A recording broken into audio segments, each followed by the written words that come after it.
And come July 3rd here, so again, just about 4 months into it, here's my overall credit reports. My Experian report is now 84 out of 100, which was kind of what it was before, but I finally got Dunn Bradstreet to get a report now that I had more than 2 credit lines. So with the positive credit now being reported there, because I have 3 active lines, I have a score of 80 out of 100. Again, anything over 80 is excellent.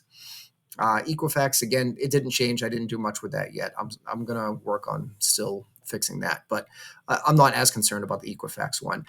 I did have to pay to get this SBSS score. And if you go back and watch that first video I talked about, this is a score that different lenders use, the SBA uses to see your credit worthiness.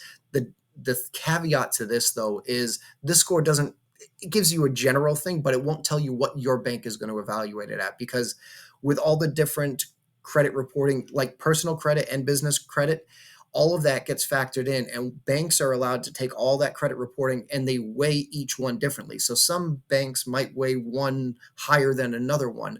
So you could go to 2 different banks and have 2 different SBSS scores. But just realize that anything over 160 will qualify you for any like SBA type program. So as long as you can get this over 160, which is why I wanted to check, I paid to run this report.